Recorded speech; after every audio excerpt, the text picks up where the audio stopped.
from Gospel of Mark, chapter 10, verses 46 to 52. The healing of blind Bartimaues. This is not just a miracle story, but a deep spiritual journey from darkness to light. Let's meditate this in 3 points. First, the sensitivity of the soul. Verse 47. When Bartimaeus heard that it was Jesus of Nazareth, Bartimaeus was physically blind and spiritually alert. He could not see Jesus, but he recognized him through the noise. Jericho was crowded, voices were loud, distractions were everywhere, just like our lives today. Yet, Bartimaeus filtered through the noise and discerned something greater. While the crowd said, "Jesus of Nazareth," Bartimaeus cried out, "Son of David." This shows us something powerful. He didn't just hear about Jesus, he recognized who he truly was. Sometimes we may have physical sight but lack spiritual sensitivity. Bartimaeus teaches us to tune our hearts so that even in chaos we can recognize God's presence. Second, the power of persistent cry. Verse 49. Jesus stopped and said, "Call him." This is one of the most powerful moments in the passage. Jesus was on his final journey to Jerusalem, a mission that would change all the humanity. Yet, he stopped for one man. Why? Because Bartimaeus refused to stay silent.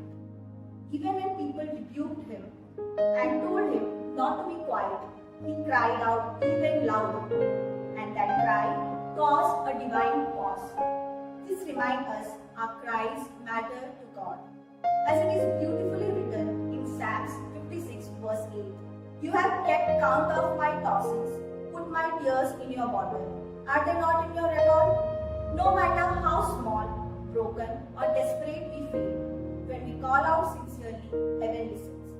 God may already know our needs, but He waits for our voice, for our surrender, for our faith to speak. Third, from darkness to marvelous light.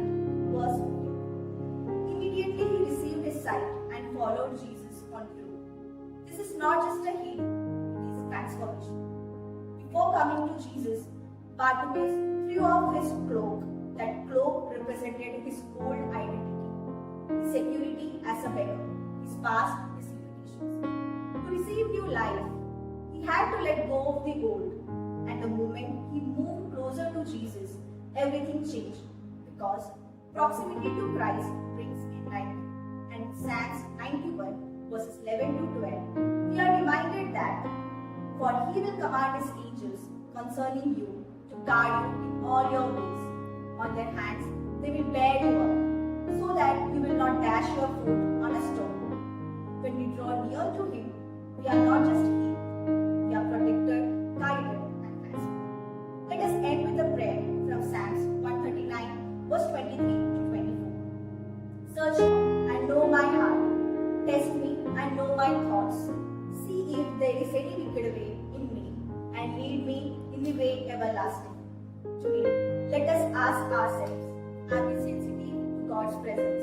Are we crying out to Him persistently? And are we willing to leave behind our old selves to walk in His light?